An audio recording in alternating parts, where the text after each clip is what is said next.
자, 하나씩 항목별로, 이건 일부러 교육부 발표 자료를 그대로 캡처했어요. 제가 손도 안 댔어요. 그대로 캡처해서 하나씩 해설을 해드릴게요. 교육부 발표는 좀 숨겨서 발표해요. 기자들이 잘 모르게. 기자들 중에 교육 전문 기자가 적거든요. 그래서 의미를 잘 몰라요. 자, 중요한 것부터 하나씩 발표를 해드릴게요. 자, 모든 선택 과목은 절대평가로 한다. 다만 고1 때 하는 공통 과목은 석차 고등국제를 ABCD와 함께 같이 한다. 사실은 상대평가를 한다는 거죠. 그래서 고1 과정은 상대평가한다. 요 이야기가 이번에 발표 중에 중요하게 결정된 겁니다. 왜 했느냐? 최소한의 변별을 위해서. 왜 했느냐? 제 생각에는 이따가 말씀드릴게요. 정치적인 이유가 조금 있는 것 같아요. 이따 말씀드릴게요. 두 번째, 어, 서술형, 논술형 평가를 강화하겠다. 이유는 지식 측정이 아니라 사고력, 문제해결력 등 성장을 유도하는 평가를 하겠다. 그전에는 변별하는 평가를 했어요. 누가 잘하나 줄 세워야 되니까. 상대평가니까. 변별을 위한 평가를 했는데 이제는 변별을 위한 평가가 필요 없는 거예요. 절대평가니까. 그래서 즉 변별을 위한 평가를 안 하고 성장을, 즉 학습 목적의 평가를 하겠다는 거예요. 얘가 어떤 약점이 있고 어떤 강점이 있구나를 평가하겠대요. 그래서 서술형, 논술형 평가를 하겠다. 그리고 이것에 대한 좀 자세한 이야기는 지난 고교학점제 때 제가 IB 시범학교 선생님들 사례로 좀 자세히 설명을 드렸습니다. 궁금하신 분은 그걸 살펴보시는데, 하여튼 서술형, 논술형 평가가 늘어난다. 그게 질적으로 상대평가가 아닌 절대평가이기 때문에 질적으로 달라지는 거고, 이거는 꼭 유념하시고 기억해 두시고 미리 대비해야 돼요. 단순한 옛날에, 지금도 서술형 평가를 하거든요. 근데 지금의 서술형 평가와는 질이 달라져요. 지금 어차피 한 줄 세우기를 해서 점수 깎기를 하거든요. 그런 평가가 이제 아니에요. 서술형, 논술형 평가가. 그 자세한 거는 지난 학부모님 설명회 때 제가 IB 설명하면서 했습니다. 참고하십시오. 그 다음에는 조금 이게 이제 A, B, C, D 다음에 대학교는 F가 있는데 고등학교니까 F는 높고 I를 주거든요. 미이수라는 겁니다. 그래서 미이수가 없도록 최소 성취 수준을 보장하겠다고 해요. 이걸 위해서 뭐 전국 일제고사도 치고 이런 걸 하는데 미도달 학생, 즉 I 받아내요. 이미 평가 끝났어. 학기 말에 1학기 말, 2학기 말에 끝나서 I를 받아내요. I가 얼마냐면 40점 이치예요. 출석률이 3분의 2 이상이어야 되고, 얘들은 보충 지도를 하거나 대체 이수를 시킨다는 거예요. 근데 이게 왜 문제가 되냐면요. 뜻은 참 좋아요. 저학력자, 수학 포기, 영어 포기, 국어 포기, 물리 포기, 무슨 포기한 애들이 꽤 있어요. 학년이 올라갈수록 수포자, 영포자, 뭐 과포자 꽤 있거든요. 근데 걔들을 그대로 그냥 학년을 올렸다고요, 처음에는. 근데 그렇게 안 하고 걔들이 최소 학력은 되도록 어쨌든 공교육이 달라들어서 해주겠다는 거니까 참 좋은 취지입니다. 좋은 취지인데 우리가 눈여겨봐야 되는 게 뭐냐면은 학교 예산을 한번 보자고요. 학교 예산이 모든 학교에 아마 인원수별로 배정이 될 거예요. 100명인 고등학교, 200명인 고등학교 있으면 200명인 고등학교에 약 2배를 하고 하여튼 이런 식으로 인구 비례로 예산이 배정될 텐데 어떤 학교는 애들이 이렇게 아이가 뜨는 애들이 별로 없어요. 거의 없는데요. 교육도구 같은데요. 부모들이 다 해. 그런데 또 어떤 데는 아이가 꽤 많은 학교가 있어요. 학력 격차가 엄연히 있거든요. 그럼 아이가 많은 학교였을 때 어떤 일이 벌어질 거냐? 예산이 없단 말이에요. 우리 아이 많으니까 예산 더 주세요. 이거 안 되거든요. 그럼 예산이 없으면 어떻게 하겠느냐? 그러면 선생님 빼고 저기 딴 데 있는 예산을 긁어 모아서 미수 뜬 애들, 그러니까 학력 부진한 학생들, 선생님, 교실 뭐 이렇게 해가지고 수업을 시켜줘야 된다는 거죠. 그러면은 그 예산이 원래 보통 학력을 가진 학생들한테 가야 될 예산이 분산돼 버리는 거예요. 그러면은 이것 때문에 추가적으로 보통 이상의 학생들이 약간의 학력 저하가 올 가능성이 있다. 또 다른 거 하나는 이렇게 아이가 뜨면은 교장선생님이 어떻게 했나 생각을 해보세요. 예산을 짜내야 되죠. 또 분명히 아이 많이 뜬다고 막 교육청이나 이런 데서 교육부에서 뭔가 체크를 할 거거든요. 아이를 줄이라고. 그러면 어떻게 될까요? 선생님도 귀찮으실 거예요. 그럼 아이가 안 나오도록 시험을 쉽게 낸다거나,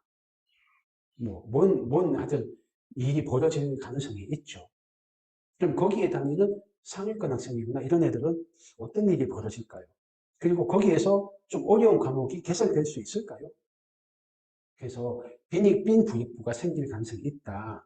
아이가 많이 뜨는 학교는 상위권 애들이 발목이 좀 잡힐 것이다. 그래서 안 그래도 교육특구와 비교육특구의 학력 격차가 굉장히 심한데 그게 더 벌어질 가능성이 있다. 이것 때문에. 그래서 아마 정책 당국이 현명하게 해서 인구 비례로 배정하는 게 아니고 필요한 예산 소요에 따라서 배정을 해줘야 된다. 저학력이라서 아이가 많이 뜨는 데는 학생 수보다 같은 한 명당 예산을 더 지원해줘야 될 것이다. 아니면은 저학력자 대상, 학습 부진 학생 대상 예산을 따로 교부를 해줘야 될 거다. 하여튼 지혜로운 선택이 있기를 빕니다. 근데 어떻게 될지는 모르잖아요. 그러니까 우리는 안전한 지역으로 가야 된다. 보통 아이가 적은데 학습 부진 학생이 적은 데로 가야 된다. 그러니까 우리가 지금 미리 대비해야 돼요. 오늘 오신 분은 뭐 대체로 분당 근처일 거니까 해당 사항은 적겠지만 혹시 유튜브 보시는 분, 저희 설명회 하시는 분 아니고 유튜브 보시는 분이면 참 생각을 하십시오. 학력 부진자가 많은지 적은지. 그 다음에 또 발표된 게 요게 숨겨진 정보예요. 자, 학생이 이수한 과목 특성이 대입에 유의미하게 활용돼야 고교학점 제조죠. 그래서 대학에 제공되는 정보를 확대하겠대요. 현재는 고교 블라인드를 하고 있어요. 학교명을 가리고 블라인드를 하고 있거든요.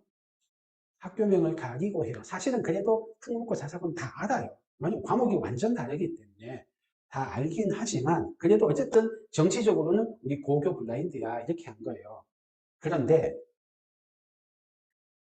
정보를 지금은 많이 안 돼. 학교명은 안 알려주지만 학교의 교육과정 편성 변화 그러니까 뭐 고급 수학이 고급 미적분이 어디에 개설돼 있다, 몇 개 개설돼 있다, 물리학 실험이 몇 개 개설돼 있다 이런 거를 대학교에 제공하게 되는 거예요. 특히 지역 공동교육과정, 온라인 수업 같은 것도 다 제시하게 하는 거예요. 공동교육과정과 온라인 학교.